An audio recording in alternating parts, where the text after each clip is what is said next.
সবাইকে জয় যিশু। ইমানুয়েল প্রার্থনা চ্যানেলে আমি আপনাদের সবাইকে স্বাগত জানাই। আজকের এই সুন্দর সময় আর একটিবার ঈশ্বরের সামনে উপস্থিত হয়েছি। তাই আমাদের মহান প্রেমময় পিতার কাছে আমরা নিজেদেরকে উৎসর্গ করি, নিজেদেরকে সমর্পণ করি। আসুন আমরা আজকে প্রার্থনায় যাব। তার আগে আমরা যে বিষয় নিয়ে আজকে প্রার্থনা করব তা হচ্ছে ফরগিভনেস, অর্থাৎ ক্ষমা। ক্ষমা আমাদের জীবনে ক্ষমা করা উচিত কিনা বা আমরা কেন ক্ষমা করব সেই বিষয়ে আমরা ঈশ্বরের বাক্য থেকে দেখব। অর্থাৎ ফরগিভনেস অর্থাৎ ক্ষমা হচ্ছে ঈশ্বরের একটা কমান্ড, অর্থাৎ আদেশ। তিনি আমাদেরকে আদেশ করেছেন যে আমাদেরকে ক্ষমা করার কথা। তাই আসুন আমরা কেন ক্ষমা করব তা বাইবেল কি বলে দেখি। ক্ষমা করা একটা কঠিন, প্রত্যেকের কাছে ক্ষমা করার বিষয়টা একটা খুব কঠিন না। আমরা অন্যকে ক্ষমা করতে চাই না, বিশেষ করে যারা আমাদেরকে আঘাত করে বা যারা আমাদেরকে কষ্ট দেয় বা আমাদের বিরুদ্ধে যারা পাপ করে তাদেরকে আমরা সচরাচর ক্ষমা করি না, কারণ এইটা হচ্ছে মানুষের স্বাভাবিক ধর্ম। তাই আমরা দেখি যে এটাই আমাদের স্বভাবসিদ্ধ। ছোট থেকে আমরা এই পর্যন্ত আমরা তাই দেখে এসেছি যে আমাদের সঙ্গে খারাপ কিছু করে বা আমাদের বিরুদ্ধে আঘাত করে তাদেরকে আমরা কখনো ক্ষমা করতে পারি না। আমরা এটাই চাই যে তাকে শাস্তি পেতে হবে এবং তার প্রতিশোধ আমরা নেব। কিন্তু ঈশ্বরের দৃষ্টিতে ক্ষমা হচ্ছে সর্বাপেক্ষা একটা উত্তম বিষয় যা আমরা করতে পারি। সেটা অন্যের জন্য নয়, কেবলমাত্র সেটা আমাদের নিজের জন্য। কারণ আমরা যখন ক্ষমা করি আমাদের তখন আত্মিক বৃদ্ধি হয়, এবং আত্মিক বৃদ্ধি অর্থাৎ আমরা ঈশ্বরের কাছে আমরা আর এক ধাপ আত্মিক যুদ্ধে আমরা ঈশ্বরের কাছাকাছি চলে যাই। তাই বাইবেলে ক্ষমা হলো একটি আদেশ, আমাদের যা মেনে চলা উচিত। স্বয়ং ঈশ্বর আমাদের পাপের জন্য আমাদিগকে ক্ষমা করার জন্য তার একমাত্র পুত্রকে এই জগতে পাঠিয়েছিলেন না। আমরা যোহন লিখিত সুসমাচার তার 3:16 তা আমরা দেখতে পাই। তাই ঈশ্বরের বাক্য এখানে কি বলে ক্ষমা সম্বন্ধে তাই আমরা দেখব। মথি লিখিত সুসমাচার তার 6:14 এবং 15 পদ যখন আমরা পাঠ করব তখন আমরা দেখি, তোমরা যদি লোকের অপরাধ ক্ষমা করো তবে তোমাদের স্বর্গীয় পিতা তোমাদিগকে ক্ষমা করিবেন, কিন্তু তোমরা যদি লোকদিগকে ক্ষমা না করো তবে তোমাদের পিতা তোমাদেরও ক্ষমা করিবেন না। মথি লিখিত সুসমাচার তার 5:7 দেখি, ধন্য যাহারা দয়াশীল, কারণ তাহারা দয়া পাইবে। মথি লিখিত সুসমাচার তার 18:21-22 পদ পাঠ করলে আমরা দেখি, তখন পিতর তাহার নিকটে আসিয়া কহিলেন, প্রভু, আমার ভ্রাতা আমার নিকটে কতবার অপরাধ করিলে আমি তাহাকে ক্ষমা করিব? কি 7 বার পর্যন্ত? যীশু তাহাকে কহিলেন, তোমাকে বলিতেছি না 7 বার পর্যন্ত, কিন্তু 70 গুণ 7 বার পর্যন্ত। অর্থাৎ 70 গুণ 7 বার পর্যন্ত হলে আমাদের কতবার দাঁড়ায়? যে 490 বার। অর্থাৎ হিসেব রাখা আমাদের পক্ষে কঠিন। লুক লিখিত সুসমাচারে লুক কি বলেন দেখি। তিনি 17:4 বলেন, আর যদি সে একদিনের মধ্যে 7 বার তোমার বিরুদ্ধে পাপ করে আর 7 বার তোমার কাছে ফিরিয়া আসিয়া বলে, অনুতাপ করিলাম, তবে তাহাকে ক্ষমা করিও। এইভাবে আমরা যদি গণনা করি যে দিনে যদি তারা 7 বার করে কেউ ক্ষমা করে বা ক্ষমা চায়, তাহলে বছরে আমাদের কত হবে? 2500 বার। অর্থাৎ যা আমাদের পক্ষে সম্ভব না যে আমরা গণনা করি বা তাই ক্ষমা করার কোনো সীমাবদ্ধতা নেই। ক্ষমা আমরা অসীমভাবে করতে পারি। আর যদি ক্ষমা করতে না পারি তাহলে আমরা ঈশ্বরের অবাধ্য হই, আর অবাধ্যতা পাপ। অর্থাৎ আমরা পাপ করি। ক্ষমা করা আমাদের নিজেদের হৃদয়ের জন্য ভালো। তাই ইফিসীয় পুস্তকে আমরা দেখি 4 তার 32 পদে দেখি, পাঠ করলে দেখি, তোমরা পরস্পর মধুর স্বভাব, করুণ চিত্ত হও, পরস্পর ক্ষমা করো, যেমন ঈশ্বর খ্রিস্টে তোমাদিগকে ক্ষমা করিয়াছেন। অর্থাৎ আমরা সেই একই কথা বারবার আমরা দেখি যে স্বয়ং ঈশ্বর আমাদের অপরাধ ক্ষমা করার জন্য, আমাদের পাপ ক্ষমা করার জন্য তার একমাত্র পুত্রকে তিনি আমাদের জন্য এই জগতে পাঠিয়েছিলেন। তাই সেইভাবে আমাদেরকেও ক্ষমা করতে হবে, কারণ তিনি স্বয়ং যেখানে আমাদিগকে ক্ষমা করেছেন। যোহন লিখিত সুসমাচারে আমরা দেখি যে এক নতুন লিখিত সুসমাচার তার 13 অধ্যায় 34-35 পদে দেখি যে এক নতুন আজ্ঞা আমি তোমাদিগকে দিতেছি, তোমরা পরস্পর প্রেম করো। আমি যেমন তোমাদিগকে করিয়াছি তোমরাও তেমনি পরস্পর প্রেম করো। তোমরা যদি আপনাদের মধ্যে পরস্পর প্রেম রাখো তবে তাহাতেই সকলে জানিবে যে তোমরা আমার শিষ্য।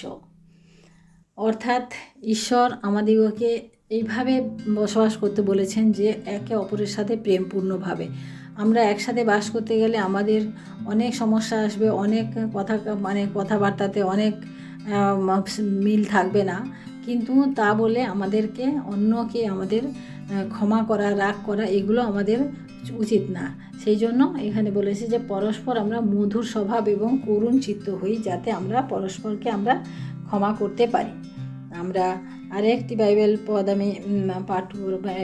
আমরা এখানে দেখি যে যিশু এই ক্ষমার বিষয়ে একটা দৃষ্টান্ত দিয়েছেন। আমরা মথি লিখিত সুসমাচার তার 18 অধ্যায় 23-35 পদ পাঠ করলে আমরা দেখতে পাবো। আমি পাঠ করছি না, আমি এখানে এই ঘটনাটা বলছি যে 23-35 পদের মধ্যে এখানে বলা আছে, স্বর্গরাজ্য এমন একজন রাজার তুল্য যিনি আপন দাসগণের কাছে হিসাব লইতে চাইলেন। অর্থাৎ আমরা এখানে দেখি একজন রাজা তার দাস যারা ছিল তাদের কাছ থেকে তাদেরকে কিছু তিনি ধার দিয়েছিলেন, তাদের কাছ থেকে সেই হিসেব তিনি নিতে চাইলেন। একজনকে তিনি 10,000 তালন্ত দিয়েছিলেন এসে, এবং তিনি একসময় বললেন যে তুমি এটা সুদ সমেত তুমি পরিশোধ করো। তখন যে ব্যক্তি সেই নিয়েছিল সে কী করলো, যে এত কিছু তার দেওয়ার মতো কোনো সামর্থ্য ছিল না, তাই সে রাজার চরণে পড়লো এবং সে সময় চাইলো। যে তখন রাজা দেখলেন যে ওর তো শোধ করার ক্ষমতা নাই, তাই তিনি কী করলেন যে তাকে ক্ষমা করে দিলেন। কিন্তু সেই দাস যখন বাইরে বেরিয়ে গেল এবং তার কাছে তার সহদাস তার নিচে যারা ছিল সে তার কাছে 100 সিকি মাত্র ধারিত, 100 সিকি। আর এখানে ছিল কত? 10,000 তালন্ত। আর ওখানে 100 সিকি সে দাস ধারিত। তিনি সেখানে বেরিয়ে গিয়ে ওই রাজার গৃহ থেকে বেরিয়ে গিয়ে তিনি কী করলেন, সেই দাসকে বললেন তুই যা আমার ধারিস তুই আমাকে দিয়ে দে। তখন সে সহদাস সে বলল যে আমার এখন দেওয়ার সামর্থ্য নেই, আমাকে কিছুটা সময় দিন, আমি পরে দিয়ে দেব। কিন্তু সে কী করলো, তার গলা চিপে ধরে তাকে বলল যে না, তোকে এখনই শোধ করতে হবে, আর যদি শোধ না করিস তাহলে তোকে আমি কারাগারে নিক্ষেপ করব। এবং সে সেভাবে করলো। আর এই কথা যখন রাজার কাছে এসে পৌঁছালো যে দাসকে তিনি ক্ষমা করেছেন সেই দাস এই রকম করলো, তখন রাজা কী করলেন যে সেই দাসকে যে 10,000 তালন্ত ধারিত তাকে তিনি ডেকে পাঠালেন এবং তাকে নিয়ে এসে তিনি খুব রাগ করলেন এবং তিনি বললেন যে আমি তোমার এত বড় ঋণ ক্ষমা করলাম, অথচ তুমি এত দুষ্ট দাস যে তুমি তোমার সহদাসের এইটুকু তুমি ক্ষমা করনি, তার প্রতি তুমি এত খারাপ কিছু করেছো। তখন তিনি ক্রুদ্ধ হয়ে তিনি কী করলেন, পীড়নকারীদের হাতে তাকে সমর্পণ করলেন। বললেন যতক্ষণ না ও পরিশোধ করে তাকে তুমি অন্ধ কারাগারে রাখা হোক। তাহলে এইভাবে আমরা যদি ক্ষমা না করতে পারি, ঈশ্বর আমাদেরকে 10,000 তালন্ত ক্ষমা করেছেন আমাদের, অথচ আমরা 100 সিকি আমরা ক্ষমা করতে পারি না। কারণ ঈশ্বর আমাদের যে মহান পাপ, যে পাপের কোনো সীমা ছিল না, সেই পাপকে তিনি আমাদের ক্ষমা করেছেন, অথচ আমরা আমাদের ভাইয়ের, আমাদের বন্ধুর, আমাদের কাছের লোকের আমরা একটা খারাপ কথা সেটাকেও আমরা ক্ষমা করতে পারি না। তাই আমরা ঈশ্বরের কাছে আজকে আমরা এভাবেই আমরা দেখি যে আমরাও যেন ক্ষমা করতে পারি। আমরা আর একটুখানি দেখি যে ক্ষমার মাধ্যমে ঈশ্বর কীভাবে আমাদেরকে ভালোবাসলেন। আমরা যোহন লিখিত সুসমাচার তার 3 অধ্যায় 16 পদ আমরা সকলেই জানি যে এখানে বলা হয়েছে যে কারণ ঈশ্বর জগৎকে এমন প্রেম করিলেন যে আপনার একজাত পুত্রকে দান করিলেন, যেন যে কেহ তাহাতে বিশ্বাস করে সে বিনষ্ট না হয় কিন্তু অনন্ত জীবন পায়। আমরা যোহন লিখিত সুসমাচার তার 13 অধ্যায় 34 এবং 35 পদ আমরা পাঠ করলে পাবো। এখানে লেখা আছে যে এক নতুন আজ্ঞা আমি তোমাদিগকে দিতেছি, তোমরা পরস্পর প্রেম করো। আমি যেমন তোমাদিগকে প্রেম করিয়াছি তোমরাও তেমনি পরস্পর প্রেম করো। তোমরা যদি আপনাদের মধ্যে পরস্পর প্রেম রাখো, তবে তাহাতেই সকলে জানিবে যে তোমরা আমার শিষ্য।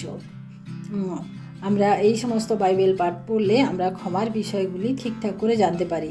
আমরা আরেকটি বাইবেল পাঠ করব, 1 যোহন তার 4:19 আমরা প্রেম করি কারণ তিনি প্রথমে আমাদিগকে প্রেম করিয়াছিলেন। কলসীয় তার 3:13 আমরা দেখি, পরস্পর সহনশীল হও, যদি কাহাকেও দোষ দিবার কারণ থাকে তবে পরস্পর ক্ষমা করো। প্রভু যেমন তোমাদিগকে ক্ষমা করিয়াছেন, তেমনি তোমরাও তেমনি করো। আমেন। ঈশ্বর তার আপন বাক্যে আমাদের প্রত্যেককে আশীর্বাদ করুন। আজকের এই সুন্দর বাক্য আমরা ক্ষমা বিষয়ে আমরা জানতে পারলাম। তাই আসুন আমরা আজকে এই রাত্রিকালীন আমরা ঈশ্বরের কাছে আমরা নিজেদেরকে সমর্পণ হই এবং আমাদের যে দুর্বলতা, ক্ষমা না করতে পারার যে দুর্বলতা, সেটা আমরা দূর করি ঈশ্বরের সামনে এবং আমরা সেই ক্ষমতা যেন অর্জন করি যে আমরা সামনের লোককে যেন আমরা ক্ষমা করতে পারি। আসুন আমরা প্রার্থনা করি।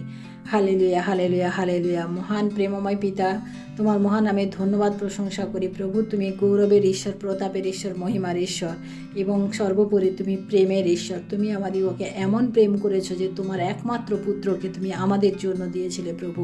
কারণ আমাদের পাপের রং প্রভু লাল ছিল প্রভু। সেই পাপকে তুমি ধুয়ে মুছে প্রভু তুমি আমাদের পাপকে সাদা করেছো, তুষারের মতো তুমি সাদা করে দিয়েছো প্রভু।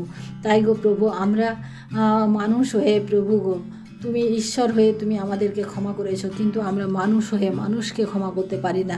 আমাদের ভাই বোনদেরকে আমরা ক্ষমা করতে পারি না প্রভু। আজকে প্রভু আমি তোমার কাছে যাচনা করি প্রভু, আমাদের যে দুর্বলতা, এই ক্ষমা না করতে পারার যে বিষয় প্রভু, তা তুমি আমাদের জীবন থেকে দূর করো প্রভু। আমাদেরকে সেই শক্তি এবং সেই সামর্থ্য দাও প্রভু, আমরা যেন ক্ষমা করতে পারি। তোমার বাক্য যেভাবে বলে প্রভু, আমরা যেন সেইভাবে চলতে পারি প্রভু। তুমি সাহায্য করো প্রভু। প্রভু গো, আজকের এই রাত্রিতে প্রভু আমি তোমার কাছে যাচনা করি প্রভু, আমার সমস্ত খ্রিস্টীয় ভাই বোনদেরকে প্রভু আজকে তোমার চরণ রাখি প্রভু। তাদের প্রত্যেকের জীবনে প্রভু যে দুর্বলতা রয়েছে প্রভু, ক্ষমা করতে না পারার যে দুর্বলতা রয়েছে প্রভু, তা তুমি দূর করো প্রভু। কারণ এটা শয়তানের দ্বারা পরিচালনা হয় প্রভু। শয়তান আমাদেরকে বলে না, ক্ষমা করিস না, কিন্তু প্রভু তুমি আমাদেরকে সবসময় ক্ষমা করতে বলো। কারণ তুমি বলেছো প্রভু, ক্ষমা করার মধ্য দিয়ে আমাদের জীবনে আমরা অনেক আত্মিক শান্তি পাই, আত্মিক তৃপ্তি পাই প্রভু। কারণ আমাদের নিজেদের আত্মার জন্য ক্ষমা করা প্রয়োজন রয়েছে। তাই ধন্যবাদ করি প্রভু, তোমার এই বাক্যের মধ্য দিয়ে প্রভু তুমি আমাদেরকে শিক্ষা দিয়েছ, তাই তোমাকে ধন্যবাদ দিই পিতা। আজকে এই সময় প্রভু যতজন ভাই বোনেরা আমার এই প্রার্থনা শুনছেন বা পরবর্তীতে শুনবেন, প্রত্যেকের জীবনে প্রভু তুমি সেই ক্ষমা করার যে বরদান প্রভু তুমি দাও প্রভু। প্রত্যেককে তুমি সাহায্য করো এবং আশীর্বাদ করো, প্রত্যেকের পরিবারে আশীর্বাদ করো, প্রত্যেকের জীবনে আশীর্বাদ করো। সমস্ত